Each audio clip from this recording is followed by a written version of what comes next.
चलिए बेटा स्टार्ट करते हैं आज का लेक्चर हम लोग, है ना। हमारा आज का लेक्चर है बेटा वो बेस्ड है आपके इंटीग्रेशन पे। मतलब आज के लेक्चर्स में हम लोग इंटीग्रेशन को स्टार्ट कर रहे हैं कि एग्जैक्टली इंटीग्रेशन होता क्या है, उसका मीनिंग क्या है ना, और हर चीज़ का मतलब समझाऊंगा। तो ज़रा ध्यान से देखना बेटा, आज की क्लास थोड़ी सी बोरिंग हो सकती है आपके लिए स्टार्टिंग में। क्यों? क्योंकि मैं आपको कॉन्सेप्ट समझाने वाला हूँ। मैं आपको कॉन्सेप्ट समझाने वाला हूँ कि एग्जैक्टली इंटीग्रेशन का मतलब क्या होता है। ठीक है बेटा।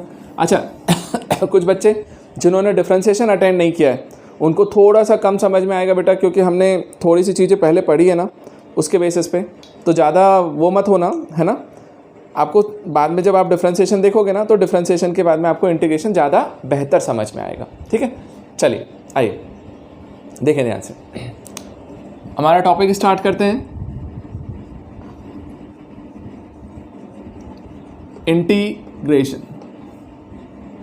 अब बेटा इंटीग्रेशन को जब हम समझने के लिए जाते हैं तो ध्यान से समझिएगा, कुछ पॉइंट्स हैं जिसके बेसिस पे हम लोग बात कर रहे होते हैं कि यार इंटीग्रेशन का मतलब क्या होता है। ठीक है, ध्यान से समझना बेटा।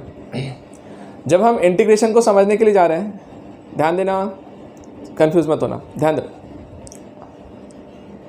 यार। डिफरेंशिएशन हम लोगों ने किया था, अब हम इंटीग्रेशन पे जब जा रहे हैं ना बेटा, इंटीग्रेशन का एग्जैक्ट मीनिंग क्या होता है। तो सबसे पहले तो हमें उसका मतलब पता होना चाहिए कि इंटीग्रेशन मीन्स व्हाट। तो इंटीग्रेशन का मतलब होता है बेटा समेशन। याद रखिएगा, इंटीग्रेशन मीन्स समेशन। मतलब जहाँ पर आप ऐड करने की बात करते हो, सम करने की बात करते हो, वहाँ पर आप इंटीग्रेशन का यूज़ करते हो। ध्यान से समझिएगा, मैं आपको स्टार्टिंग में ही वो एप्लीकेशन यूज़ कर लूँगा जिसका हम भरपूर यूज़ करने वाले हैं अगले चैप्टर में, मतलब मोशन इन 1D में। अभी हम लोग काइनेमेटिक्स में जाएंगे, और जैसे ही काइनेमेटिक्स में जाएंगे ना बेटा, इस कॉन्सेप्ट का बहुत यूज़ करने वाले हैं। इसलिए ध्यान से समझिएगा, मैं स्टार्टिंग से आपको समझाता हूँ सबका मीनिंग। तो ध्यान से समझो यार, क्योंकि फर्स्ट टाइम है ना। एक्चुअल में देखो, यदि एक बार पढ़ा रहता है ना तो उसके बाद समझाना बहुत आसान हो जाता है मेरे लिए, बट पहली बार पढ़ रहे हो ना, इसलिए ध्यान से देखना। जब हम इंटीग्रेशन को रिप्रेजेंट करने के लिए जाते हैं बेटा, तो इंटीग्रेशन मीन्स कैसे रिप्रेजेंट करते हैं, क्या होता है। तो इंटीग्रेशन का मतलब होता है समेशन, मतलब ऐड करना, सिंपल। अब देखो ध्यान से, तुम्हारे दिमाग में ये आएगा यार, मैं इंटीग्रेशन को जैसे पहले रिप्रेजेंट करता हूँ तो उसका रिप्रेजेंटेशन देख लो बेटा। सबसे पहले तो याद करिएगा, मैं d/dx की बात करता हूँ डिफरेंशिएशन की। क्या होता था बेटा, d/dx ऑफ fx, हम लोग ऐसे बोलते थे ना, d/dx ऑफ fx। जब आप इंटीग्रेशन में लिखने के लिए जाते हैं तो उसको इस तरीके से नहीं रिप्रेजेंट किया जाता, उसको किया जाता है fx dx मल्टीप्लाई में। तो fx dx, और ये इंटीग्रेशन का साइन होता है, इंटीग्रेशन ऑफ fx dx, ये साइन होता है इंटीग्रेशन का, और लिमिट होती है एक a टू b। तो हमने लिखा बेटा fx integration of fx dx। क्या बोल रहा हूँ मैं लिख देता हूँ एक बार, क्योंकि फर्स्ट टाइम तुम लोग सुन रहे हो ना। इसको हम ऐसा बोलते हैं बेटा, integration of fx dx from a to b, from limit a to b। चलेगा? इसका मतलब क्या हुआ, देखो, integration of fx dx from a to b, a से लेके b तक के बीच में मुझे उसका इंटीग्रेशन करना है। अब सुनो मेरी बात, इसी पूरे इंटीग्रेशन को हम लोग कैसे बनाते हैं, यहाँ पर i के से रिप्रेजेंट करते हैं। इंटीग्रेशन को हम i लिख सकते हैं, i इक्वल्स टू, ये इंटीग्रेशन का साइन होता है बेटा, देखो ध्यान से, ऐसा रहता है इस तरीके से। अब ये इंटीग्रेशन का साइन बताओ, मैं हमेशा एक चीज़ ये बोलता हूँ तुम्हें, तुम देखने के लिए जाओगे तो तुम्हें ऐसा नहीं लग रहा सांप जैसा और जैसे सांप जैसा है ना, वैसे ही डसता भी है बच्चों को। ये क्यों डसता है मालूम है? क्यों डसता है? बच्चों को थोड़ा सा टफ लगता है। डिफरेंशिएशन आसान होता है, इंटीग्रेशन कहीं ना कहीं थोड़ा सा बच्चों को टफ जाता है। तो इसलिए ध्यान से समझते चलिए, मैं आपको ऐसा रिलेट करूंगा कि आपको टफ ना लगे। ठीक है, बट अब थोड़ा सा पेशेंस रखना, समझते चलना। आज की फर्स्ट क्लास है तो आपको पेशेंस तो रखना ही पड़ेगा। और आपको एक चीज़ भी पता है कि पहली क्लास में ही सब कुछ हम पढ़ने वाले हैं, उसके बाद तो सिर्फ हम प्रॉब्लम्स करते हैं। ध्यान दीजिए, तो मैंने लिखा बेटा integration of fx dx from a to b, और इसको हमने i से रिप्रेजेंट किया। अब मीनिंग समझो एक बार। तुम्हारे दिमाग में आता है कि सर समेशन की बात करने जा रहे हैं, यदि समेशन की बात करने जा रहे हैं तो समेशन तो हम लोगों ने पहले भी पढ़ा हुआ है 10th क्लास में, याद करिएगा। और उसमें और इसमें फिर डिफरेंस क्या रहा, मतलब याद करना। यदि मैं तुम्हें 10th क्लास याद दिलाने जाऊँ तो तुमने पढ़ा है कि सर एक सिग्मा का साइन होता था, और सिग्मा यदि हम यहाँ लिखते थे r equals to a to b, याद है, और यहाँ कोई फंक्शन होगा fr जो भी लिखा हो।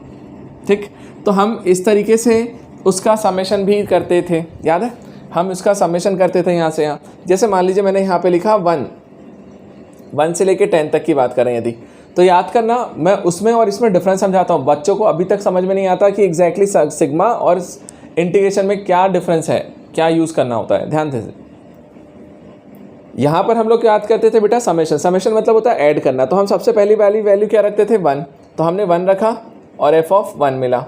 फिर +2 रखते थे, f(2) plus f(3) plus f(4) और ऐसे करते करते लास्ट वाला प्लस f(10). ये इस तरीके से लिखा जाता था। तो इस तरीके से जब भी लिखते थे तो इसका मतलब क्या होता था मालूम है? इसका मतलब होता था कि हम 1 से लेके 10 तक हमने सबको ऐड कर दिया। अब उसी चीज़ को देखो जरा ध्यान से समझना। यदि मैं इसको ऐसा लिखता integration of f(x) dx from 1 to 10, तो मैं क्या बोलता हूँ? देखो ध्यान से, ये जो सिग्मा है ना, ये भी समेशन बता रहा है। इंटीग्रेशन का जो साइन होता है ना, ये भी बेटा समेशन ही बताता है। ये भी ऐड ही कर रहा है। कहाँ से कहाँ तक ऐड कर रहा है? 1 से लेके 10 तक ऐड कर रहा है। फिर हमारे दिमाग में एक सवाल उठता है कि यार एग्जैक्टली फिर डिफरेंस क्या है दोनों में? यदि मुझे को यही चीज़ समेशन दे रही है तो फिर मैं इसको क्यों पढ़ने जाऊँ? तो डिफरेंस समझो। अब डिफरेंस मैं तुम्हें यहाँ समझाता हूँ, ध्यान से देखिए। जैसे बेटा मान ले यहाँ पे मैंने फंक्शन लिया f(x), ठीक है। अब जरा ध्यान से समझना बेटा, यही समझने की चीज़ें हैं। 1 2 3 4, ठीक। और ऐसे करते करते मान लीजिए यहाँ पे 10 लिख दिया मैंने, ठीक। अब सुनो ध्यान देना, आप जो यहाँ पर f को ऐड कर रहे थे ना, आपने क्या क्या रखा था नंबर? जरा सोच के देखो। सर r की वैल्यू आपने 1 रखी थी, तो 1 पर जो फंक्शन मिल रहा था वो f(1) था ना बेटा। तो हमने ऐसा बोला कि देखो आपको 1 पर ये चीज़ कुछ दे रही होगी वैल्यू, तो मान लीजिए यहाँ दे रही है, तो आप इसमें रखोगे तो ये क्या बोलोगे? सर ये f(1) है, ठीक है, पहला वाला। अरे फंक्शन होता है ना, उसमें x की वैल्यू 1 रखना है, तो f(1), ठीक। अच्छा 2, f(2) मतलब कब? जब 2 की बात कर रहा हूँ, तो 2 पे जा करके वैल्यू हो सकता है बेटा ये हो, तो यहाँ पर उसने f(2) दिया। फिर हमने 3 देखा, तो 3 पे मान लीजिए बेटा वैल्यू यहाँ पे आ रही है, तो ये f(3) हो गया। अब जरा सुनो मेरी बात, ध्यान से समझना जो डिफरेंस है। आप यहाँ पर भी ऐड किया था, यहाँ पर भी ऐड ही करोगे, लेकिन डिफरेंस ये है बेटा, यहाँ पर आपने 1 पर ऐड किया था, 1 पर, फिर 2 पर, मतलब आपने जो फंक्शन की वैल्यू उठाई है ना, कौन सी उठाई है? एक तो 1 पे कितनी थी ये, फिर 2 पे कितनी थी, फिर 3 पे कितनी है ना? इस तरीके से एक चीज़ सोचो, 1.1 पे फंक्शन की वैल्यू कहाँ गई? नहीं मालूम मुझे। 1.2 पे कहाँ गई? 1.3 पे कहाँ गई? समझ में आ रहा है? मतलब 1 से लेके 2 के बीच में इनफाइनाइट पॉइंट्स हैं, उनके बीच वाली वैल्यूज़ को तो मैं देख ही नहीं रहा हूँ। मैं तो सिर्फ नेचुरल नंबर को देख रहा हूँ। मैं सिर्फ नेचुरल नंबर को देख रहा हूँ कि नेचुरल नंबर पे कहाँ जा रही है, 1 पे कितनी थी, 2 पे कितनी थी, 3 पे कितनी थी। समझ में आया? तो ये जो चीज़ होती है ना, ये जो चीज़ होती है वो क्या होती है? वो बताती है सिग्मा। तो जब भी हम सिग्मा की बात करते हैं उसमें सिर्फ हम ऐड जरूर कर रहे होते हैं, लेकिन कहाँ पर ऐड करते हैं? सिर्फ उसके नेचुरल नंबर्स पे। कहाँ पे ऐड करते हैं बेटा? नेचुरल नंबर पे। 1 रखा, देन 2 रखा, देन 3 रखा, देन 4 रखा, बस ऐसा। तो हम सिर्फ नेचुरल नंबर पे जा करके उसको ऐड कर रहे होते हैं, उसके अलावा नहीं करते हैं। अच्छा यहाँ सोचिए, यहाँ पे क्या दिक्कत होती है? यहाँ पे यदि मैं बात करने के लिए जाऊँ तो अब यदि मैं इंटीग्रेशन की बात करता हूँ ना, तो बेटा इंटीग्रेशन का मतलब ये होता है, देखो ध्यान से समझना। मान लीजिए वो ऐसा दे रहा है फंक्शन, ये इस तरीके से, समझ में आए? तो वो ये जो इंटीग्रेशन होता है ना बेटा, तो देखो यदि मैंने 1 से लेके 10 तक बोला है, या मान लीजिए अपन यहाँ से 4 तक ही ले लेते हैं, चलिए, है ना, 1 से 4 ले लेते हैं यदि, चलिए। तो मैंने यदि 1 से लेके 4 तक की बात करने के लिए जाऊँ, है ना, तो ये सिर्फ 1 पे, 2 पे, 3 पे, 4 पे फंक्शंस को ऐड कर रहा था। और ये कहाँ पर ऐड करेगा मालूम है? देखो ध्यान से, ये कहाँ ऐड कर रहा है बेटा आपका? देखो इस 1 पर इतना है, 1 के अगले वाले पॉइंट पे भी ये कुछ वैल्यू दे रहा है, उसके अगले वाले पॉइंट पे भी दे रहा है, उसके अगले वाले पॉइंट पे। मतलब ये क्या होता है मालूम है? यदि मैंने 1 से लेके 4 लिखा है, इसका मतलब है ईच एंड एवरी पॉइंट्स, आपको इंटरवल के ईच एंड एवरी पॉइंट्स को कवर कौन कर रहा होता है? इंटीग्रेशन। तो इंटीग्रेशन में हम हर पॉइंट पे जाके फंक्शन को ऐड करते हैं। जैसे 1 पे कुछ आया होगा, फिर 1.1 पे, 1.2 पे, 1.3 पे, ऐसे सब पे। तो वो हर किसी के लिए जब बात करने जाते हो ना, जब आपका फंक्शन कैसा हो? कंटिन्यूअस। ध्यान से देखिएगा बेटा, कंटिन्यूअस मतलब बिना टूटे हुए आ रहा है पूरा। तो कंटिन्यूअस फंक्शंस को ऐड करने का जो तरीका होता है ना, वो इंटीग्रेशन होता है। तो अब मतलब समझ में आया तुम्हें कि यदि मैं सिग्मा करने जाऊंगा तो सिर्फ 1 2 3 4 पे ऐड करूंगा, और यदि मैं इंटीग्रेशन करने के लिए जाऊंगा तो मैं हर पॉइंट पर ऐड करूंगा। मुझे बताओ, क्या अभी तुम लोग को थोड़ा सा समझ में आया बेटा? क्या थोड़ा सा समझ में आया? मतलब क्लियर हुआ चीज़ें? अब देखिए बेटा, मैंने आपको इसका मीनिंग समझा दिया। अब मैं सबसे पहले ना चाहूँ तो इंटीग्रेशन के या तो मैं डायरेक्ट फॉर्मूलेस पे लेकर के चलूँ और तुम्हें फॉर्मूला निकाल करके बताऊँ, बट मैं फॉर्मूले पे नहीं जा रहा हूँ। मैं फॉर्मूले से पहले आपको इसका एक्चुअल मीनिंग समझाता हूँ कि इसका हम यूज़ क्या करने वाले हैं। और इसका यूज़ होता है बेटा एरिया अंडर दी कर्व में। अब कैसे होता है, क्या होता है, मैं सब कुछ एक्सप्लेन करता हूँ, ध्यान से समझिएगा, ठीक है, ध्यान देना। बस थोड़ा सा समझना इस चीज़ को, बस ये समझ लो, उसके बाद तो मैं फिर फॉर्मूले पे ले आऊँगा तुम्हें, फिर तुम्हें टेंशन नहीं आएगी, ठीक। देखिए ध्यान देना बेटा, इसका जो एक्चुअल मीनिंग होता है ना, हम लोग क्या बोलते हैं बताएं, जिस चीज़ को आप इंटीग्रेशन से निकाल सकते हैं, ध्यान से देखिएगा बेटा, जिस चीज़ को आप इंटीग्रेशन की हेल्प से निकाल सकते हैं, मतलब fx dx करके, उसी चीज़ को जिसको आप इंटीग्रेशन से निकाल सकते हैं, उसी को आप एरिया अंडर दी कर्व से भी निकाल सकते हैं, एरिया अंडर दी कर्व से भी निकाल सकते हैं, ठीक है। अब बात आती है sir area under the curve से कैसे निकालते हैं, क्या निकालते हैं, तो सबसे पहले तो मीनिंग समझो, उसको मैं मीनिंग समझाता हूँ, ठीक है। ध्यान देना, बड़ा इंटरेस्टिंग है यार, ध्यान से समझिएगा, मज़ा आएगा तुम्हें। जैसे हमने ये कहा, आपको यहाँ पे लिया मैंने x, इधर लिया मैंने fx, ठीक है बेटा। अब मैं आपसे बोलता हूँ कोई एक कर्व मैंने बनाया, कोई भी कर्व है रैंडम, ठीक, सपोज करिए ऐसा। बेटा इस कॉन्सेप्ट का हम बहुत यूज़ करने वाले हैं, इसलिए ध्यान से समझ लेना। ये हमने एक कर्व बनाया, अब मैंने आपसे बोला कि बेटा ए पॉइंट से इससे एक प्रोजेक्शन ले लीजिए, तो यहाँ पर एक पॉइंट आ रहा होगा ए, यहाँ पर एक पॉइंट आ रहा है, यहाँ से प्रोजेक्शन लिया, यहाँ पे हमने बोला बी, और आपको मैंने क्या बोला मालूम है, आपको निकालना है area under the curve. Area under the curve का मतलब क्या, इस कर्व के अंडर में, अंडर मतलब नीचे की तरफ, इसके नीचे की तरफ एक्स एक्सिस के साथ जितना एरिया बन रहा है ना, वो एरिया आपको कैलकुलेट करना है, एरिया कैलकुलेट करना है। अब जरा देखो ध्यान से, जब आप इस एरिया को कैलकुलेट करने के लिए जाओगे अंदर वाले पार्ट को, तो अब तुम्हारे दिमाग में क्या, अच्छा ये जो फंक्शन है ना बेटा, ये कर्व है, इसका भी कुछ ना कुछ इक्वेशन है, तो y equal to f of x है ना, y equal to f x करके कोई फंक्शन दिया हुआ है। अब सुनो मेरी बात, ध्यान से सुनना। अब तुमको जब ये एरिया निकालने जाना है, तो एक सेकंड के लिए खुद से सोच के देखो, क्या आप इस एरिया को कैलकुलेट कर सकते हो, तो आपको अंदर से जवाब आएगा नहीं। क्यों, यदि मान ले बेटा ये एक ट्राइंगल बनता, यदि ये एक ट्राइंगल बनता तो मेरे पास ट्राइंगल का एरिया होता था, यदि ये पैरेललोग्राम बनता तो निकाल सकता था, यदि ये ट्रेपेजियम बनता तो निकाल सकता था। मतलब यदि कोई सिमेट्रिक ज्योमेट्री बनता ना, जो हम तो आज तक पढ़ के आए, यदि वो कोई चीज़ बनी होती ना, तो मैं उसका एरिया आसानी से निकाल सकता था, फॉर्मूले थे मेरे पास। बट अब यहाँ दिक्कत क्या हो रहा है भाई, ये शेप तो कुछ और अजीब ही जा रहा है। अब ये कौन सा शेप बन रहा है मुझे नहीं मालूम। तुम्हारे दिमाग में यदि आएगा कि सर यहाँ से एक लाइन खींच दो तो यहाँ पर एक रेक्टेंगल बन जाएगा, तो ऊपर वाला क्या बनेगा वो भी नहीं बोल सकते तुम, है ना, वो सेमी सर्कल वगैरह नहीं है, ठीक है, कुछ भी हो सकता है। तो हम ऐसा बोलते हैं जब ऐसे अनसिमेट्रिकल ज्योमेट्री मिलता है ना, जो सिमेट्रिक नहीं है, असिमेट्रिक, तो उसके लिए हम लोग क्या एरिया निकालने का फंडा यूज़ करते हैं, बताऊँ कौन सा, इंटीग्रेशन। अब कैसे करना है ध्यान से समझिएगा, जो लोग नए हैं उनके लिए एक सेकंड के लिए मैं बता रहा हूँ। बेटा हम यहाँ पर एक टर्म यूज़ करते हैं dx, है ना, हम लोगों ने हमेशा यहाँ पर एक टर्म यूज़ किया है dx। dx का मतलब क्या होता है, चेंज, मतलब dx बता रहा होता है बेटा एक चीज़, जैसे हम लोग डेल्टा dx मतलब होता है x2 माइनस x1। मतलब देखो यदि कोई इनिशियली x1 पे था, फाइनली वो x2 पे गया, तो हम चेंज करते हैं ना, चेंज निकालते हैं, तो उनका चेंज कितना आता है, x2 माइनस x1, ठीक है बेटा। तो हम लोग ये बोलते हैं कि x2 माइनस x1 को ही हमने यहाँ पे क्या बोला हुआ है, dx, मतलब जो उनका डिफरेंस है ना, उसी को हमने क्या बोला, dx। लेकिन सबसे खास बात ये होती थी कि dx हमारा बहुत ही छोटा होता था।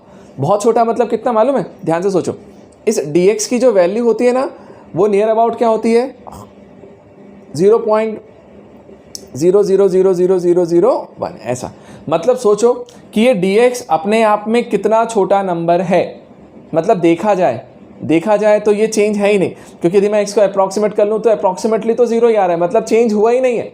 तो विड्थ कितनी हो गई, विड्थ बहुत ही छोटी है। मतलब क्या हो रहा है मालूम है, मतलब जैसे ये x1 से x2 पे गया था ना, तो ये मान के बेटा ये x1 है, तो बस इसके नेक्स्ट वाला पॉइंट जो भी रहा होगा वो x2 है, तो उन दोनों के बीच का डिफरेंस कितना आएगा, नेग्लिजिबल आएगा। तो जो नेग्लिजिबल डिफरेंस आता है ना, उसको ही हम dx से बताते हैं। मतलब dx अपने आप में एक विड्थ होती है, विड्थ, ठीक है, और वेरी स्मॉल विड्थ, ठीक है। अब ये सुनो, अब बाकी लोगों ने पढ़ा हुआ है, उन्हें ज़्यादा अच्छे से समझ में आता है, ठीक है। मैंने बोला कि ये सिंपल सा विड्थ होता है। अब देखो बेटा, यहाँ पर जब मैं एरिया निकालने जाता हूँ ना, तो मैं इसी dx का यूज़ करता हूँ। ध्यान से देखिएगा, फिर मुझे बताइएगा आपको समझ में आया कि नहीं आया। देखना, यहाँ पर हम इसी dx का विड्थ का यूज़ करते हैं।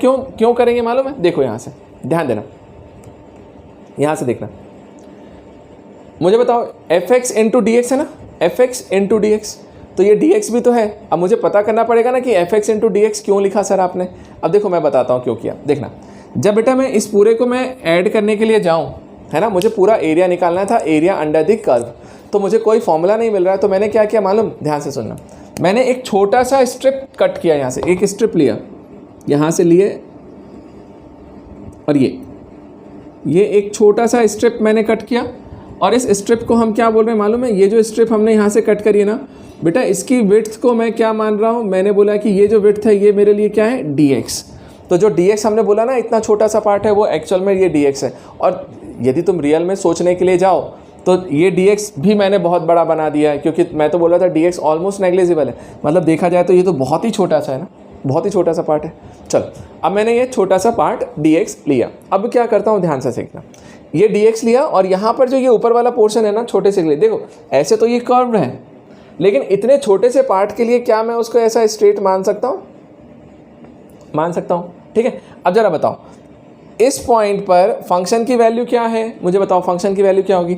हम यहाँ से x डिस्टेंस पे जा करके dx लिए, ठीक है। तो देखो यहाँ पर जो फंक्शन की वैल्यू आती है ना, वो भी तो एक्चुअल में fx ही है।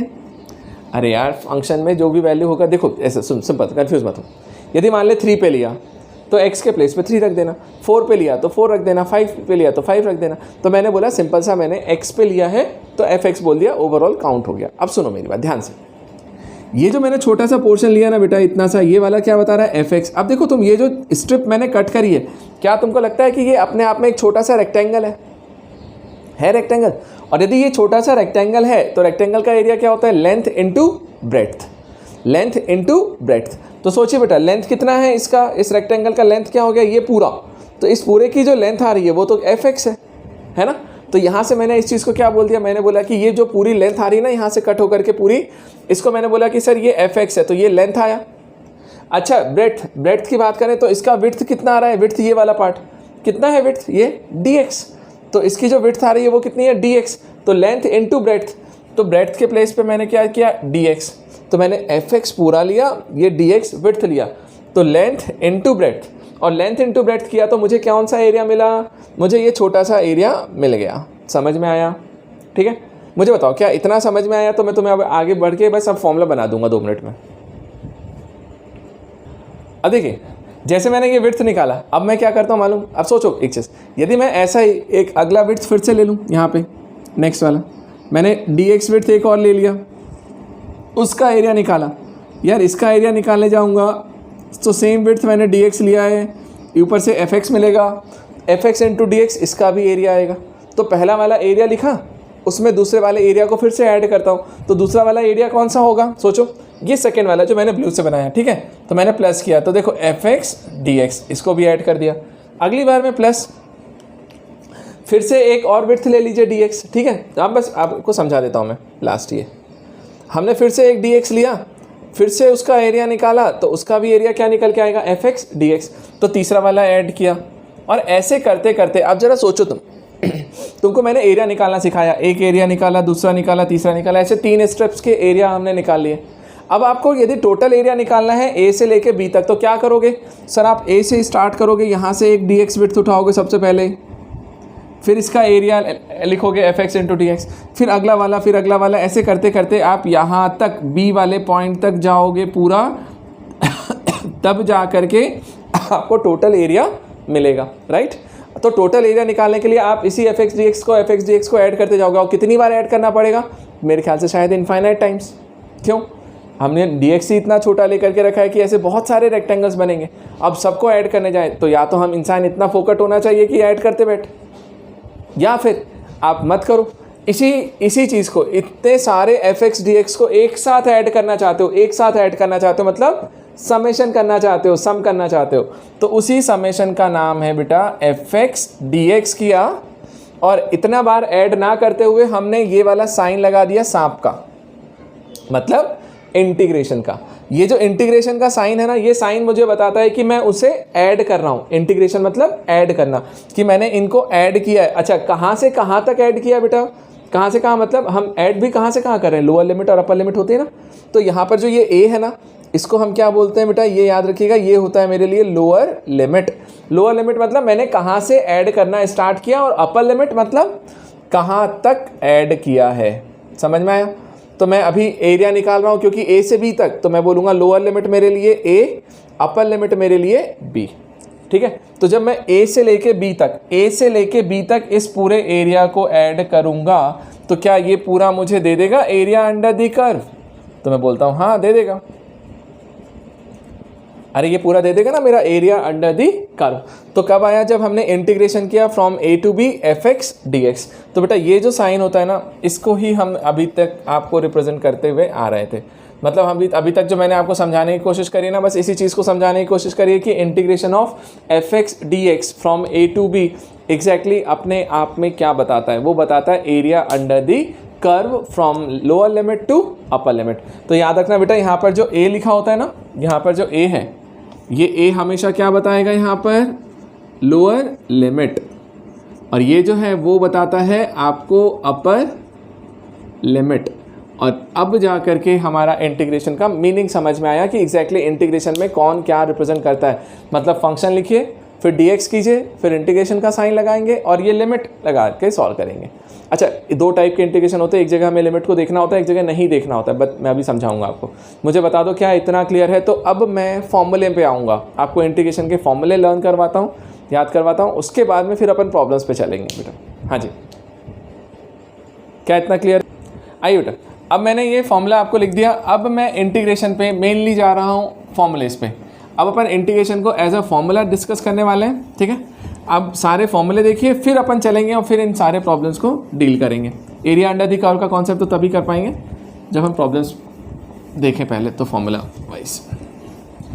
चल ध्यान देना, समझना यहाँ पे क्या है। जब हम इंटीग्रेशन की बात करने जाते हैं ना बेटा, एक चीज़ और याद रखिएगा, इंटीग्रेशन और डिफरेंशिएशन एक दूसरे के एंटी डेरिवेटिव होते हैं। एंटी डेरिवेटिव, अंटी नहीं, एंटी डेरिवेटिव, ठीक है। अब एक दूसरे के एंटी डेरिवेटिव्स हैं। अब एंटी डेरिवेटिव्स का मतलब क्या होता है? मतलब एक दूसरे को खाने की कोशिश करते हैं। मतलब क्या मालूम? एक दूसरे के इफेक्ट को ख़त्म करते हैं। मतलब यदि डिफरेंशिएशन हो रहा है, उसका इंटीग्रेशन कर दोगे तो डिफरेंशिएशन का खत्म हट जाए, इफेक्ट खत्म हो जाएगा। या कोई इंटीग्रेशन है, उसको बाहर से डिफरेंशिएट कर दोगे तो उसके इंटीग्रेशन का इफेक्ट खत्म हो जाएगा। सुनो, कंफ्यूज मत हो, समझाता हूँ। देखिए बेटा ध्यान से, अब जब मैं इसके फॉर्मूले लिखने के लिए जा रहा हूँ तो ज़रा ध्यान से समझिएगा और बढ़ते हैं आगे और देखते हैं। सबसे पहले मैं बेसिक फॉर्मूले से याद करता हूँ बेटा इंटीग्रेशन के, ध्यान से। सबसे पहले एक छोटा सा फॉर्मूला होता था हमारे पास, d by d x of sine x. मैं ट्रिग्नोमेट्री वाले से स्टार्ट करता हूँ, फिर अपन धीरे धीरे लेकर के आएंगे सारे। बेटा d by d x of sine x, याद करिएगा D by d x of sine x का फॉर्मूला मेरे पास क्या होता था? तो हम लोग बोलते थे sir d by d x of sine x equal to होता था कॉस एक्स, राइट। हमने डिफरेंशिएशन, बेटा ये डिफरेंशिएशन का था, आप बिल्कुल याद रखिए जो लोग नए हैं। D by d x of sine x equal to होता था कॉस एक्स। और हाँ, मैं एक चीज़ जरूर हिंट करूँगा बेटा, नए वाले भी पुराने वाले भी, जब आप लर्न करने जाएंगे ना तो दोनों फॉर्मूले को एक साथ कीजिएगा, आपका दोनों काम हो जाएगा। ध्यान दीजिए। तो d by d x of sine x होता था कॉस एक्स। अब सुनो मेरी बात, जब आप साइन एक्स का डिफरेंशिएशन करते थे तो कॉस एक्स आता था। तो एंटी डेरिवेटिव है ना, एंटी डेरिवेटिव का मतलब क्या? देखो, साइन एक्स का डिफरेंशिएशन किया तो कॉस एक्स आया, तो यदि मैं कॉस एक्स को इंटीग्रेट करूंगा ना, कॉस एक्स को इंटीग्रेट करते समय याद है कैसे लिखते हैं? F x d x. तो ये कॉस एक्स और फिर उसका डी एक्स कर दिया, तो कॉस एक्स का इंटीग्रेशन मेरे लिए साइन एक्स हो जाता है। मतलब ये दोनों एक दूसरे के उल्टे पुल्टे हैं, समझ में? मतलब क्या बोलना चाह रहा हूँ मैं कि d by d x of sine x equal to क्या होता है? Cos x. तो इंटीग्रेशन ऑफ कॉस एक्स क्या हो जाएगा? साइन एक्स इधर चला गया, सिंपल सा। और एक चीज़ ध्यान रखना बेटा, यहाँ पे अभी हम हर फॉर्मूले के बीच में प्लस सी लिखेंगे, प्लस सी। अब प्लस सी का मतलब क्या है मैं आपको थोड़ी देर से बताऊंगा, लेकिन अभी लिखते चलिए। तो देखो, d by d x of sine x equal to cos x. तो बेटा साइन एक्स को डिफरेंशिएट किया तो कॉस एक्स आया था, तो कॉस एक्स को इंटीग्रेट करूंगा तो साइन एक्स आएगा। जैसे देखो दूसरा फॉर्मूला देखते हैं, फिर और क्लियर होगा। यदि मान लीजिए बेटा मैं दूसरा फॉर्मूला देखने जाऊँ, D by d x of cos x क्या होता था? माइनस साइन एक्स, है ना। तो कॉस एक्स को डिफरेंशिएट करते थे तो माइनस साइन एक्स आता था, तो माइनस साइन एक्स को इंटीग्रेट करोगे, देखो ऐसा minus sign x d x करेंगे तो वो क्या बन जाएगा? इसको इंटीग्रेट करेंगे तो क्या आएगा? कॉस एक्स, ठीक है। लेकिन बेटा क्या होता है, यहाँ पे भी माइनस बाहर आ जाता है, तो उस माइनस को यहाँ पहुँचा दो, तो यहाँ से हटा दीजिए, तो आपका फॉर्मूला अच्छा बनेगा कि sine x d x, integration of sine x d x equal to, ये इधर चला गया, minus cos x plus c. इस तरीके से मेरा फॉर्मूला आया। इसी तरीके से एक और देखो, फिर मैं आपसे पूछता हूँ आपको क्लियर है कि नहीं है। जैसे बेटा हम लोग देखते थे D by d x of 10x, याद करिएगा क्या लिखा था हमने, सेक स्क्वायर एक्स। तो बेटा 10x को डिफ्रेंशिएट करोगे तो सेक स्क्वायर एक्स आएगा, तो यहाँ पर सेक स्क्वायर एक्स को इंटीग्रेट करोगे, सेक स्क्वायर एक्स को इंटीग्रेट करोगे तो क्या मिलेगा 10x, वो आएगा 10x प्लस सी, इस तरीके से। तो पहले तो मुझे बताओ क्या तुम्हें थोड़ा सा एक रिदम समझ में आया कि किस रिदम पे हम लोग फॉर्मूले बना रहे हैं, क्या इतना क्लियर है? तो मैं आगे समझाऊँ। आइए देखें, अब नेक्स्ट देखें। नेक्स्ट हमारा क्या है बेटा, देखो ध्यान से, D by d x of 10x की जगह पे अब लिखिए cot x। अब D by d x of cot x क्या होता है, देखना ध्यान से। cot x का डिफ्रेंसिएशन होता है बेटा माइनस कॉसेक स्क्वायर एक्स, ठीक है। तो d by d x of cot x होता था माइनस कॉसेक स्क्वायर एक्स। तो जो सोचो cot x को डिफ्रेंशिएट किया तो माइनस कॉसेक स्क्वायर एक्स आया, तो माइनस कॉसेक स्क्वायर एक्स को ऐड करूँगा ऐसा, तो क्या लिखोगे आप बोलोगे cot x प्लस सी, है ना बेटा। लेकिन ये माइनस है ना, तो ये माइनस यहाँ अच्छा नहीं लगेगा, इसको इधर पहुँचा देने का, तो यहाँ से हटा दो और ये यहाँ पहुँचा दो। तो integration of cosec square x d x जो होता है ना, वो होता है मेरे लिए माइनस cot x प्लस सी। अच्छा, इसी तरीके से देखो नेक्स्ट, ये तो मैं बेटा वो सारे फॉर्मूले दे रहा हूँ जो आपके पहले एज इट इज़ पढ़े हुए हैं। इन d by d x of sec x क्या होता था बेटा, सेक एक्स इंटू 10x।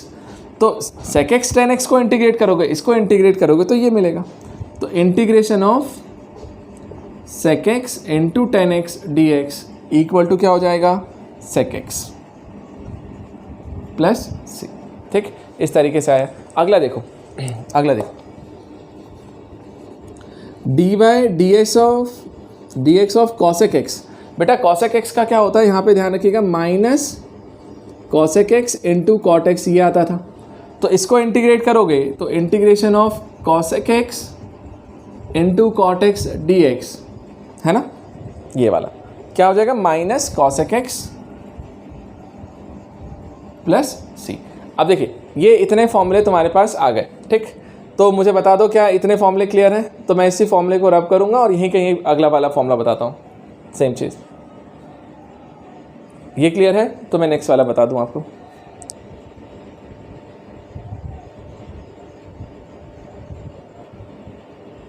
अब देखिए बेटा नेक्स्ट फॉर्मूले पे चलते हैं यहाँ पे। अब जरा देखिएगा ध्यान से, समझते चलना, ठीक है। आपके वो फॉर्मूले पर पहले देखें, फिर उसके बाद में इन्वर्स वाले अपन सबसे लास्ट में देखेंगे यहाँ पे। चल देखिए बेटा, एक फॉर्मूला होता था वहाँ पे और यहाँ पे, अब वो दोनों में बहुत डिफरेंस है ना। ये फॉर्मूला हमारा बिल्कुल डिफरेंट होता है दोनों जगह से। अब कैसे डिफरेंट है देखना ध्यान से, याद करना। हम लोगों ने एक फॉर्मूला लिखा था बेटा, d by d x of x to the power n, d by d x of x to the power n. तो हम इसका डिफ्रेंसिएशन लिखते थे, याद करना क्या होता था, n सामने आता था सर और x की पावर n-1 मिलता था, याद है। तो d by d x of x to the power n का फॉर्मूला होता था n x की पावर n-1। अच्छा, जब आप इंटीग्रेशन करने के लिए जाओगे ना तो बेटा अब हम लिखते हैं x to the power m dx। ध्यान देना, थोड़ा सा चेंज है ये फॉर्मूला, ध्यान से समझिएगा। यहाँ x की पावर n था, यहाँ मैंने x की पावर m बोल दिया, उसने n बोला था, यहाँ m बोलता है, कोई फ़र्क नहीं पड़ता उससे, नंबर है। अब sir x to the power m dx। अब इसका फॉर्मूला क्या होता है यहाँ पे जरा ध्यान से समझना, इस पे क्वेश्चंस रहते हैं बेटा, मतलब फिजिक्स पॉइंट ऑफ व्यू से। मैथ्स पॉइंट ऑफ व्यू से तो सब कुछ चलेगा, बट फिजिक्स के पॉइंट ऑफ व्यू से इस पे ज़्यादा क्वेश्चन मिलेंगे आप। x की पावर m dx, इसका फॉर्मूला होता है बेटा x to the power m+1 upon में m+1। यहाँ पर हम पावर को 1 से कम करते थे ना, यहाँ इंक्रीज करता है। x to the power m था तो x की पावर m+1, और वही चीज़ जो पावर में थी वो डिनोमिनेटर में भी आएगी, तो अपॉन में भी m+1। तो ऊपर भी m+1, नीचे भी m+1। तो इसको हमने लिखा प्लस सी। ये होता है मेरा इंटीग्रेशन में फॉर्मूला। जैसे मैं क्वेश्चन करके बताता हूँ, ध्यान से देखिएगा। यदि मैंने लिखा इंटीग्रेशन ऑफ x³ dx, बेटा x³ dx बोला तो n क्या है, नंबर है। यदि ये नंबर है तो मैं इसको सॉल्व करने जाऊंगा तो क्या लिखूंगा जरा देखना, x की पावर 3+1, इसको m बोला तो 3+1 ये रहा, और अपॉन में भी बेटा 3+1 प्लस सी। मतलब एक्चुअल में ये आंसर मिलेगा x की पावर 4/4 प्लस सी, x की पावर 4/4 प्लस सी। जैसे इसी तरीके से यदि मैं करूँ x की पावर 1/2 dx। अब x की पावर -1/2 dx बोला ना बेटा, तो हम क्या करेंगे, m के प्लेस पे कौन है, -1/2, तो क्या लिखोगे इसको, x की पावर -1/2 + 1 अपॉन में -1/2 + 1, ये लिख दिया। अब देखो जैसे ही इसको लिखोगे तो अब क्या बनेगा, ये +c, तो ये x की पावर 1 - 1/2 मतलब 1/2, और यहाँ पे भी 1 - 1/2 1/2 + c। बेटा ये 2 सामने चला जाएगा ऊपर, तो 2 x की पावर 1/2 + c, और देखो ये क्या हो जाएगा मालूम है, 2√x + c। कैसे, 1/2 पावर का मतलब रूट होता है, तो 2√x + c। तो इस तरीके से बेटा यदि कोई भी प्रॉब्लम आपके पास आता है आप सॉल्व कर सकते हैं, लेकिन एक चीज़ का ध्यान रखना है स्पेशल, क्या, x की पावर m सब चलता है एक्सेप्ट -1। m की वैल्यू कभी भी -1 नहीं होनी चाहिए। मतलब किसी ने तुमसे बोला कि x की पावर -1 dx निकालो, और यदि तुमने इस फॉर्मूले से निकाल दिया तो गलत हो जाएगा। क्यों गलत होगा, देखो आप लिखोगे x की पावर -1 + 1 है ना, m + 1, और नीचे भी लिखोगे ना -1 + 1, तो ऊपर तो हो गया चलो x की पावर 0, अपॉन में क्या बना 0 यार, 1/0, और डिनोमिनेटर में कभी भी 0 बनता है तो वो क्या होता है, नॉट डिफाइंड। तो डिनोमिनेटर में कभी भी 0 बनना ही नहीं चाहिए, तो यदि मैं -1 रखूंगा तो वो 0 बन जाएगा और वो नॉट डिफाइंड हो जाएगा। इस कारण से हम लोग बोलते हैं ये फॉर्मूला m की वैल्यू -1 के लिए वैलिड नहीं है, क्योंकि देखिए यहाँ पे -1 रखेगा तो -1 + 1 मिलकर 0 हो जाएगा, ये नॉट डिफाइंड हो जाएगा। तो इस तरीके से मैंने उसको रिप्लेस किया। तो बस एक चीज़ का ध्यान रखना कि इस तरीके से हमें वो फॉर्मूला लगाना होता है। तो मुझे बताओ क्या आपको ये समझ में आया, क्या ये फॉर्मूला समझ में आया? इस पर क्वेश्चंस मिलेंगे बहुत सारे, हम करेंगे भी, बस अभी तो मैं सिर्फ आपको इंट्रोड्यूस कर दिया हूँ कि टॉपिक फॉर्मूला बताया हूँ, तो जस्ट 1-2 प्रॉब्लम बता दिया इसमें सिंपल सा। बाद में आपको अच्छे से करवाऊंगा, क्वेश्चंस करेंगे ना हम तो सारे डेली। अब देखिए बेटा, अब नेक्स्ट वाले फॉर्मूले पे आता है। चलिए ये आपको मैंने एक्सप्लेन किया, अब इसी से रिलेट करते हुए एक फॉर्मूला बिल्कुल दिमाग में फिट करके रख लीजिएगा, बहुत आता है, ठीक। वो क्या होता है देखना ध्यान से, हाँ ध्यान देना, याद करिएगा। एक फॉर्मूला होता था d/dx of x equal to क्या होता था, 1 मेरे लिए, याद है ना, dx/dx एक टाइप से देखा जाए, या x का डिफरेंशिएशन भी 1 ही आया था। यहाँ पे क्या लिखते हैं ध्यान से देखिएगा बेटा, इंटीग्रेशन ऑफ, अब देखो यदि 1 का इंटीग्रेशन करोगे, देखो x का डिफरेंशिएशन किया था तो 1 आया था, तो 1 को इंटीग्रेट करोगे तो x आएगा।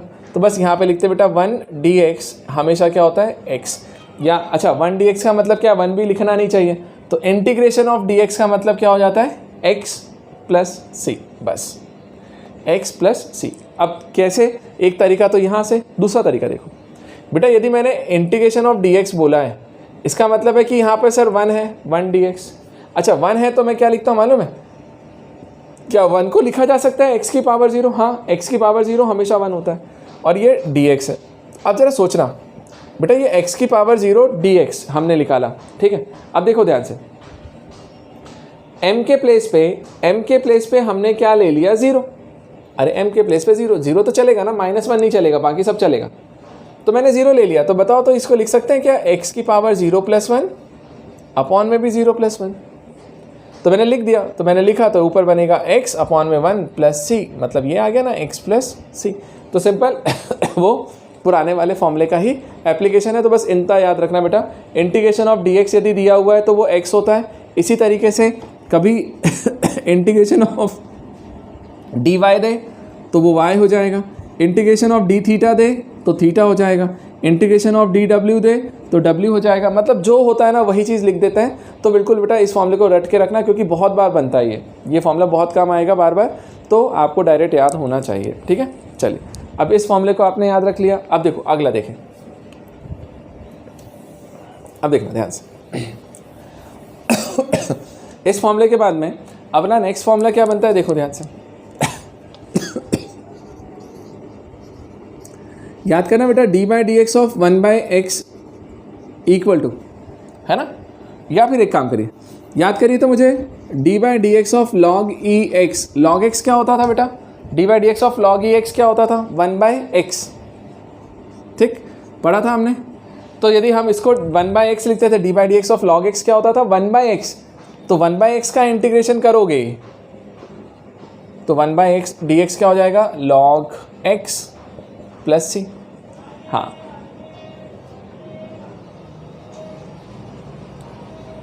हाँ, अब देखो ध्यान देना, तो मैंने बोला d/dx ऑफ log x जो था बेटा वो 1/x था, d/dx ऑफ log x जो था वो 1/x था, तो 1/x का इंटीग्रेशन क्या हो जाएगा, 1/x dx का क्या हो जाएगा, log x प्लस सी। चलिए इसी तरीके से देखिए नेक्स्ट फॉर्मूला 10th वाला, याद करो d by d x of बेटा a to the power x हमारे लिए क्या होता था, a to the power x log e a, right बेटा, है ना। अब ध्यान देना, समझना मेरी बात ध्यान से, d by d x of a की पावर x हमारे लिए होता था a की power x log e a। अब सुनो, इसका जब इंटीग्रेशन करोगे ना, इसका ध्यान देना, d by d x of a की पावर x क्या होता था, a की power x log e a। तो बेटा यदि मैं a की पावर x का इंटीग्रेशन करने जाऊं, देखना ध्यान से, ऐसा a to the power x log e a dx, तो वो मेरे लिए क्या आएगा, ax, ये आ गया। ठीक है बेटा, अब जरा ध्यान से सुनना, मैं अभी बाद में प्रॉपर्टी समझाने वाला हूँ, लेकिन उससे पहले समझ लो यार, log e a जो होता है ना बेटा, यहाँ पे ये कांस्टेंट है। याद है डिफरेंशिएशन में भी हम कांस्टेंट को बाहर निकाल लेते थे, इंटीग्रेशन में भी निकलता है, अभी हम प्रॉपर्टी देखेंगे। तो ये जो log e है ना, ये एक्चुअल में बाहर आ जाता है और उसको डिवाइड कर सकते हैं, है ना। तो हम क्या करते हैं मालूम, क्योंकि देखो a की power x log e a dx यदि ऐड याद करेंगे तो हमें अच्छा नहीं लगेगा।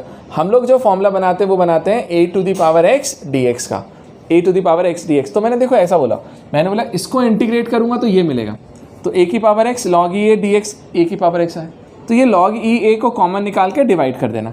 तो यहाँ से क्या बन जाएगा, a की power x dx equal to a to the power x upon में log e a, ये नीचे आ जाता है। तो यहाँ के बेसिस पे बेटा मैं इसको ऐसा लिख रहा हूँ formula, a to the power x upon log e a plus c। ठीक है, तो इस तरीके से बेटा अपन इस फॉर्मूले को याद रख सकते हैं। अच्छा देखो, आप मुझे बता देना, अभी नहीं आया है तो मैं क्लियर करूँगा। और देखो 11th वाला फॉर्मूला क्या था, इसी पे बेस याद है, d by d x of e to the power x, और e to the power x का डिफ्रेंसिएशन क्या होता था, e to the power x ही होता था। तो ई की पावर एक्स का डिफ्रेंसिएशन ई की पावर एक्स, तो इसका इंटीग्रेशन करूँगा तो यही आएगा, मतलब integration of e to the power x d x मेरे लिए e to the power x plus c ही होता है। तो ये हमारे कुछ बेसिक फॉर्मूलेज थे जो हमने अभी तक पढ़े थे। और बताओ मेनली जो स्कूल में 11th में आपको काम आते हैं ना, वो इतने ही फॉर्मूले आते हैं, इतने ही आते हैं फिर भी। लेकिन क्योंकि हमने इन्वर्स वाले फंक्शन के लिए भी डिफ्रेंसिएशन देखा था ना, तो उसके कारण से मैं बेटा यहाँ पर वो भी फॉर्मूले आपको क्लियर कर देता हूँ। ठीक है, तो हम उत्तर करके ख़त्म कर देते हैं, फिर प्रॉब्लम्स करना सीखते हैं। मुझे बताइए क्या इतना क्लियर है सबको, इतने फॉर्मूले क्लियर हैं? अच्छा बेटा देखिए एक चीज़, कुछ बच्चों को लॉग वाले में दिक्कत आ रही है कि ए की पावर एक्स डी एक्स को हमने ऐसा कैसे लिखा। ठीक है, जिनको भी, हाँ समझ गया बेटा 10th वाला ना। अब सुनिए, जिनको भी ये 10th वाले प्रॉब्लम में फॉर्मूले में दिक्कत है ना, थोड़ा सा 5-10 मिनट का वेट करो, मैं थ्योरम पे जाऊंगा और वहाँ पे जा करके मैं आपको इस प्रॉब्लम को करके देता हूँ। ठीक है, तो आपको बेहतर समझ में आएगा। अभी क्योंकि कहीं ना कहीं मैं भी हवा में बात करूँगा कि ऐसा कर लो वैसा हो जाएगा बाद में हम फॉर्मूले के थ्रू बात करते हैं। ठीक है, तो 2 मिनट वेट कीजिए, थोड़ा सा फॉर्मूला लिख देते हैं, उसके बाद मैं आपको स्टार्ट कर। चलिए, अब इतने फॉर्मूले होने के बाद, हाँ अब इतने फॉर्मूले होने के बाद आपको, क्योंकि मैंने डिफरेंशिएशन में इन्वर्स वाले भी बताएं, तो उसका भी इंटीग्रेशन हम यहीं कहीं देख लेते हैं, ख़त्म करते हैं। चलो वो वाले भी देख लो और फिर अपन थ्योरम्स पे चलते हैं, कुछ आइडेंटिटीज़ देखते हैं। और अभी तो मुझे आपको ये प्लस सी का कॉन्सेप्ट भी समझाना है ना ध्यान दीजिए। अब अपना नेक्स्ट फॉर्मूला देखिएगा। नेक्स्ट फॉर्मूला हमारे पास क्या है, d by d x of, याद करो होता था हमारे पास sine inverse x, d by d x of sine inverse x. अब साइन इनवर्स एक्स का डिफ्रेंसिएशन वहाँ पे हम लोग लिखते थे 1/√1 माइनस एक्स स्क्वायर, राइट होता था। अब सुनो, यहाँ पर जो हमने लिखा ना, हमने उसी चीज़ को लिखा कि यदि मैं इसको इंटीग्रेट करूँ तो 1/√1 minus x square D x यदि किया जाए तो ये कितना हो जाएगा, sign inverse x. Sign inverse x का डिफ्रेंसिएशन ये था, तो इसका इंटीग्रेशन ये हो जाएगा। तो इस पूरे की वैल्यू क्या हो जाती है सर, साइन इनवर्स एक्स। ठीक है, अब सुनो ध्यान से, ध्यान देना, यहाँ पे 2 फॉर्मूले को मैं एक साथ लेता हूँ। वो क्या, देखो इसके बाद एक नेक्स्ट फॉर्मूला था, नंबर नहीं डालता मैं उसको, याद करना, D by d x of cause inverse x, cause inverse x लगा हुआ फॉर्मूला था साथ में, ये आता था -1/√1 minus x square D x, याद है यही था ना सिर्फ माइनस मल्टीप्लाई हो जाता था, ये 1/√1 माइनस एक्स स्क्वायर था, तो ये -1/√1 माइनस एक्स स्क्वायर था। चलो लगा दिया अब सोचो ध्यान से, ध्यान देना, कॉज इनवर्स एक्स का डिफरेंशिएशन, सॉरी ये नहीं आता था, कॉज इनवर्स एक्स का ये होता था। तो यदि इस माइनस वाले को इंटीग्रेट करूँगा तो कॉज इनवर्स एक्स भी आएगा ना। और क्या, एक चीज़ सोचो, यदि मैं माइनस को इधर पहुँचा दूँ तो वही 1/√1 माइनस एक्स स्क्वायर को मैं माइनस कॉज इनवर्स एक्स भी लिख सकता हूँ। मतलब इस फॉर्मूले को दो तरीके से लिखा जा सकता है, आप चाहे तो minus cos inverse x plus c भी लिख सकते हैं और उसी को sine inverse x plus c भी लिख सकते हो। तो ये दो फॉर्मूले को एक साथ कंबाइन करके बता दिया, समझ में आया? क्योंकि देख दोनों जगह चीज़ें तो एक ही है, एक में प्लस में एक में माइनस में। यदि इसको इंटीग्रेट कर रहा हूँ तो ये देगा और इसको इंटीग्रेट करूँगा तो माइनस इधर चला जाएगा, तो ये आएगा। मुझे बताओ क्या समझ में आया कि इसी चीज़ के दो तरीके हो सकते हैं, चाहे तो हम साइन इनवर्स में लिख सकते हैं, चाहे तो हम माइनस कॉज इनवर्स लिख सकते हैं। क्या ये माइनस वाला फंडा समझ में आया? तो मैं अगला फॉर्मूला लिख रहा हूँ, जब तक आप बता दो मुझे।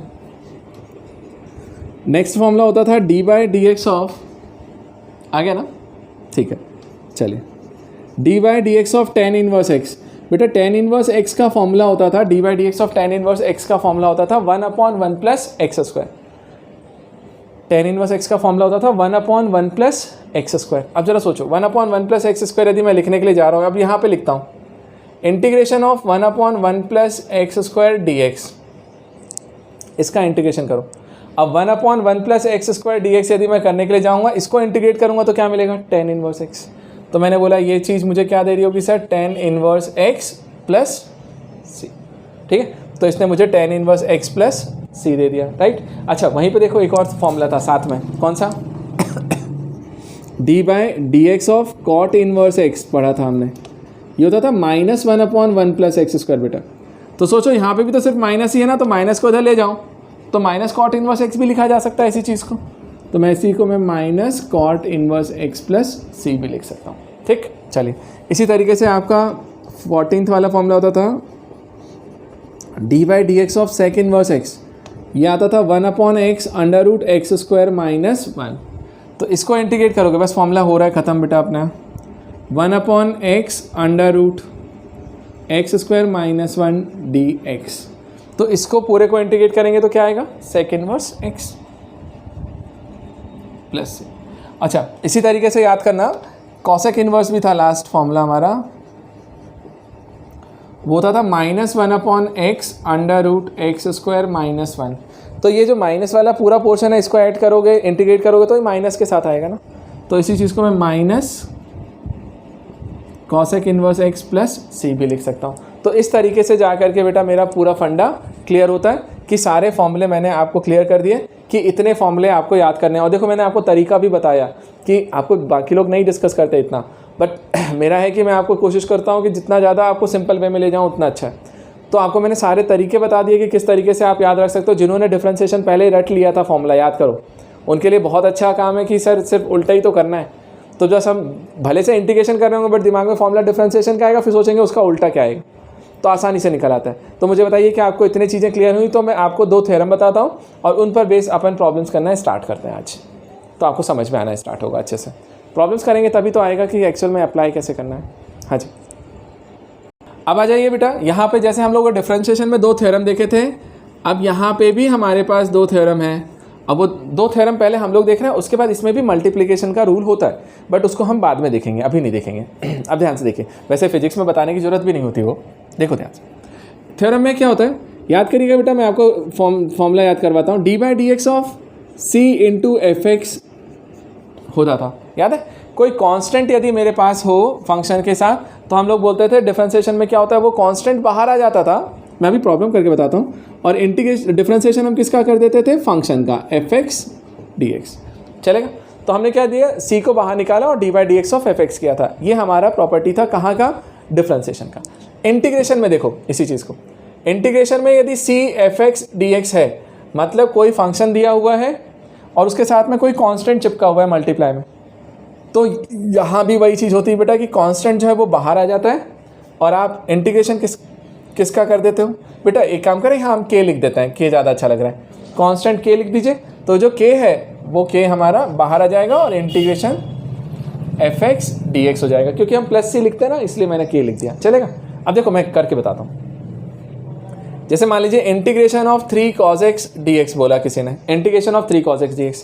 अब तुमको एक चीज़ बताया कि cos x dx, cos x का इंटीग्रेशन का फॉर्मूला है मेरे पास, बट 3 मल्टीप्लाई में है कांस्टेंट, तो क्या करेंगे 3 को बाहर निकालो। तो 3 को मैंने बाहर निकाला और इंटीग्रेशन कर दिया किसका, cos x dx का, चलेगा।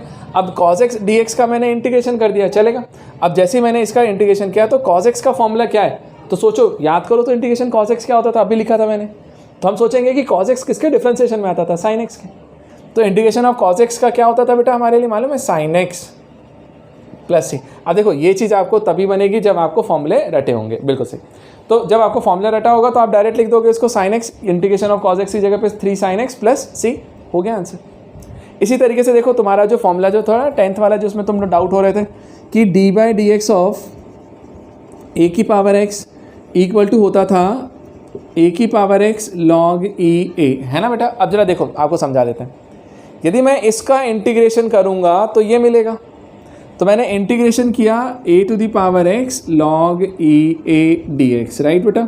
इसका इंटीग्रेशन किया तो क्या दे रहा होगा ये, सर ए की पावर एक्स देगा, ठीक है। चलो अब मैंने क्या बोला, देखो ए की पावर एक्स तो मेरे लिए फंक्शन है, ए की पावर एक्स एक्स के टर्म्स में, लॉग ई ए तो नंबर है, कांस्टेंट होता है।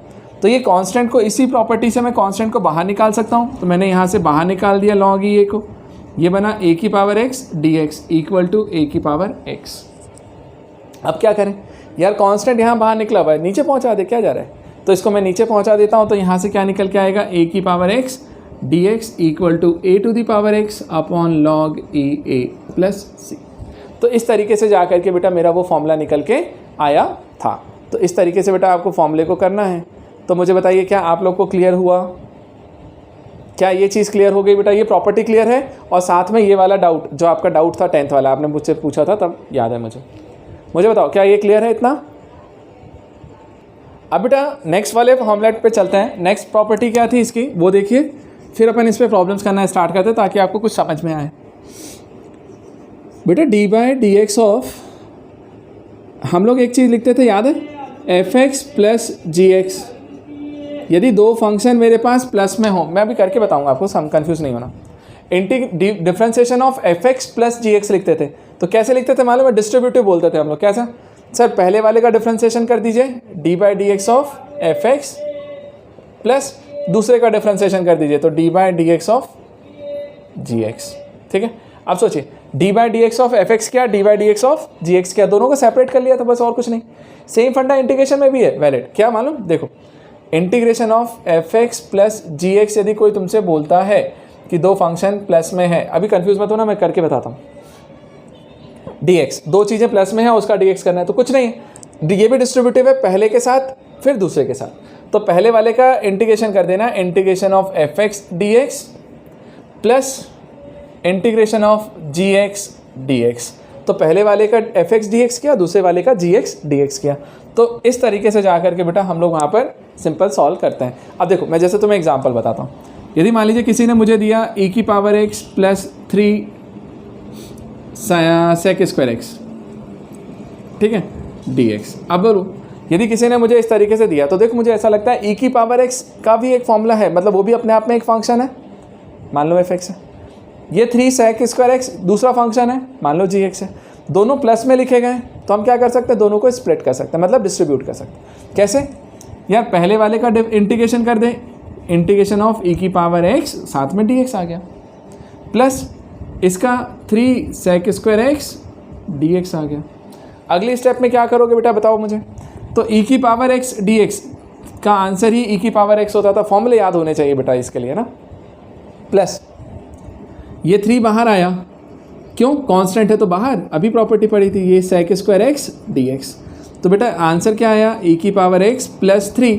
अच्छा, sec स्क्वायर एक्स किसका इंटीग्रेशन होता है, d by d x of 10x का, 10x का डिफरेंशिएशन sec स्क्वायर एक्स, तो sec स्क्वायर एक्स का इंटीग्रेशन 10x, तो ये 10x प्लस c। तो इस तरीके से जाकर के बेटा मेरा ये फॉर्मूला निकल के आता है, मतलब ये वाली प्रॉपर्टी हम लोग अप्लाई करते हैं। अच्छा देखो, जैसे ये प्लस में था ना, सेम चीज़ माइनस में भी वैलिड है, कि यदि यहाँ माइनस में लिखा होगा तो यहाँ माइनस लगा देना, यदि प्लस में है तो प्लस लगा देना, माइनस में है तो माइनस लगा देना, लेकिन मल्टीप्लिकेशन में हो तब मत लगाना।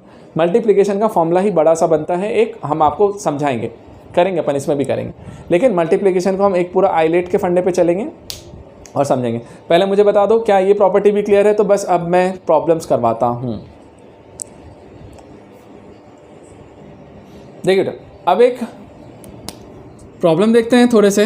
अपन जब प्रॉब्लम्स देखेंगे तभी चीज़ें समझ में आएंगी एग्जैक्टली करना कैसे है सर, है ना। देखो ध्यान, यदि मान लीजिए मैंने बोला integration of x plus 1/x का होल स्क्वायर, इसी को हमने वहाँ पे भी देखा था, यहाँ भी देखिए, इसका इंटीग्रेशन किया हमने।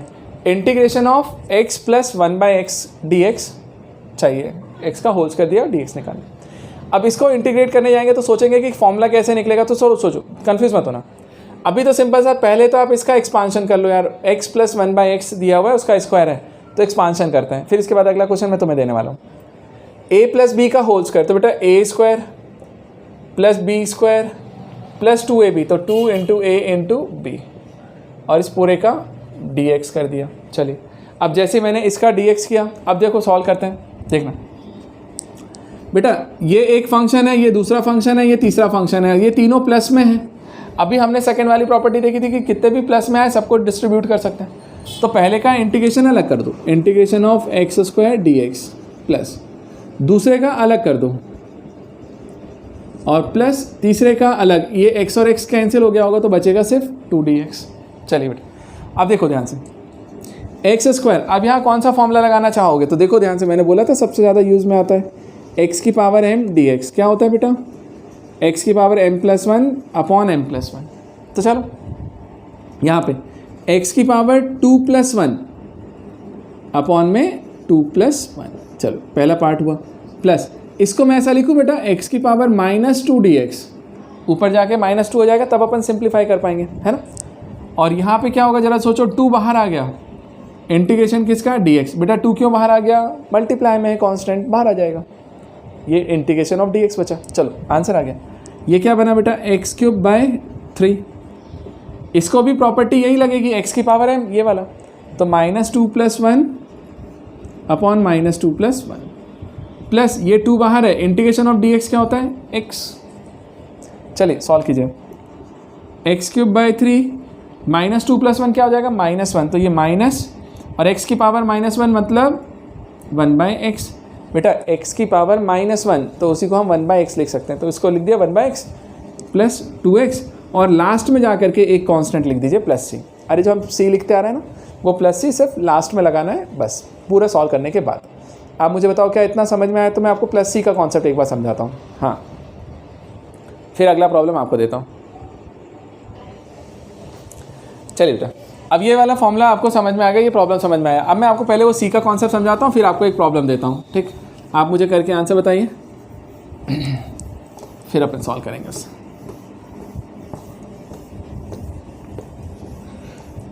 देखिए बेटा, सबसे पहले तो वो जो कॉन्सेप्ट था ना हमारा सी का, वो क्या था मालूम है, जैसे हम लिखते थे integration of cos x dx था आपके पास, मान लो। तो बेटा एक चीज़ बताओ, क्या हर जगह पे मैं ऐसा लिख सकता हूँ क्या, cos x + 0 dx।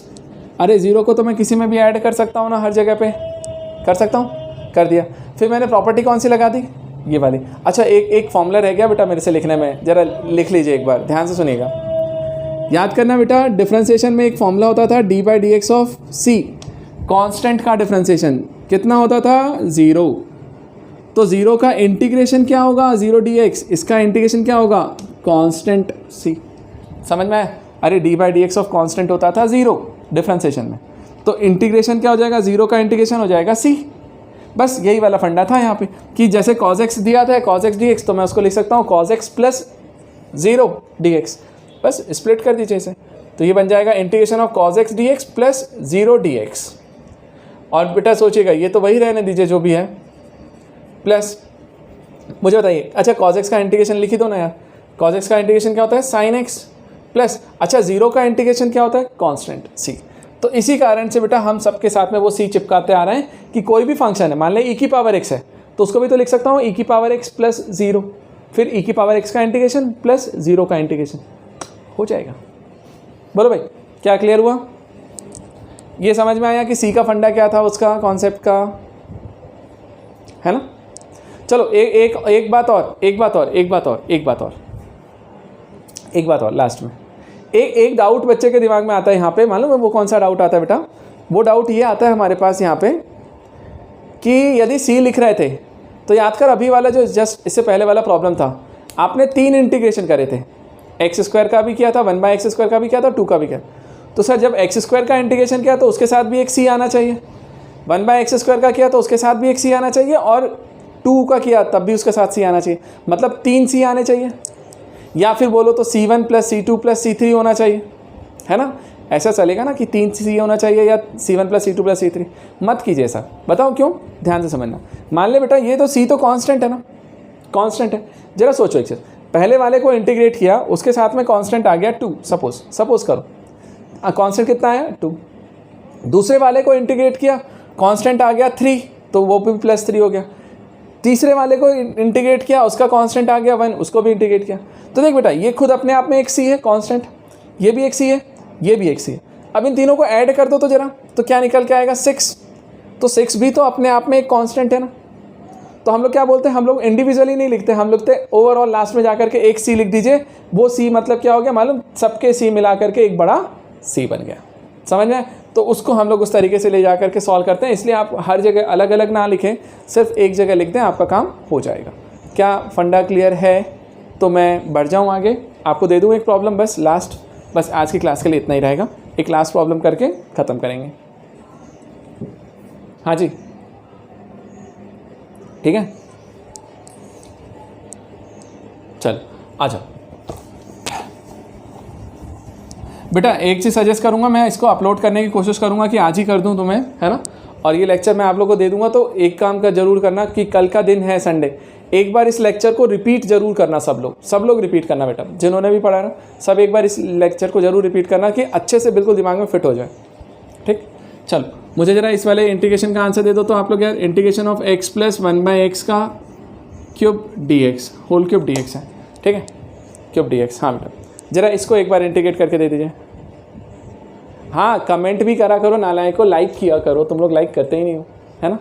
ऐसा लगता है तुम्हारे लाइक मतलब क्या, तुम्हारी जेब से पैसे निकाल रहा हूँ मैं नालायक हूँ विनय तो नाम ही लिख देता भाई कि मैं विनय हूँ विनय मैं समझ गया, मत लिखा अगर नाम परेशान हो जाएगा तो बाद में चले दो बेटा, आंसर दो। चल देखिए बेटा ध्यान से, अब इसका यदि मैं इस प्रॉब्लम को सॉल्व करने के लिए जाऊँ तो कैसे करूँगा बेटा, ध्यान से देखिएगा। बहुत लोगों के आंसर आज भी गए। a + b whole cube, a + b whole cube का फॉर्मूला याद करिएगा बेटा, क्या होता था, a³ + 3a² b + 3ab², तो a और b मतलब इसका स्क्वायर, तो 1/x² + b³ तो 1/x³ dx। ये पूरा बना, ठीक है। अब इस पूरे का इंटीग्रेशन आपको करना था, चलो भाई कर देते हैं। ये बनेगा एक्चुअल में x³ प्लस ये एक कैंसिल हो गया होगा तो बनेगा 3x। यहाँ से सोचो बेटा 3 और एक x कैंसिल हो जाएगा तो 1/x, तो 1/x, ठीक। और प्लस ये बन जाएगा x⁻³ और इस पूरे का dx, ठीक है बेटा।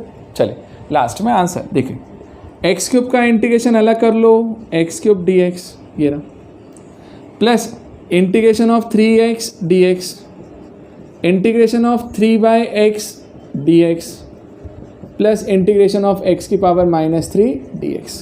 अब आपको पता है कि कांस्टेंट बाहर आ जाता है, चाहते तो एक ही बार में लिख लेते। चलो बेटा x³ के लिए फॉर्मूला तो यही वाला चलेगा सर, x⁻m dx वाला। क्या होता है, x⁻m+1 अपॉन में m+1। अब देखो ध्यान से, x³ x⁻3+1 अपॉन में 3+1, 3 बाहर आएगा, इंटीग्रेशन ऑफ x है ना बेटा x, तो x⁻1+1 अपॉन में 1+1 ऐसा, प्लस ये 3 बाहर आ गया तो बचा क्या 1/x dx, और ये बनेगा x⁻³ + 1 अपॉन -3+1 ऐसा। सिंपल तरीके से सॉल्व कर लीजिए, आंसर आएगा। ये बना x⁻4/4 प्लस ये 2 हो गया तो 3/2 हो गया होगा और x²। अच्छा देखो यहाँ से ये 3 है और इंटीग्रेशन ऑफ 1/x dx, याद करना फॉर्मूला क्या था, log ex अभी लिखा था बेटा। बार बार मैं आगे नहीं लिखूंगा ना अभी इसलिए क्योंकि फर्स्ट लेक्चर है, तुमने अभी देखा है इसलिए लिख रहा हूँ, बाद में याद रखिएगा। तो 1/x का क्या हो जाएगा log ex प्लस, अच्छा ये -3+1 मिलके क्या हो जाएगा -2, तो 1/2 हो गया ये वाला, और x की पावर -2 को लिख सकते हो नीचे ले जाके +x², ये आ गया। और ओवरऑल सब में लास्ट में एक c लिख दीजिए। तो ये जो चीज़ निकल के आएगी ना, ये तुम्हारा आंसर होगा। इस तरीके से आपको करना था, चलेगा? इस तरीके से बेटा जा करके आपको सॉल्व करना था। मुझे बताइए कितने लोगों के आंसर्स मैच किए। चलो फिर आज की क्लास हम यहीं पर एंड करते हैं, ठीक?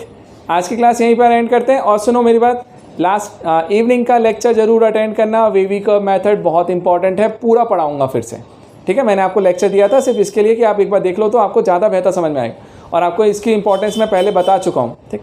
चलिए मिलते हैं इवनिंग में। बाय बेटा, बाय बाय।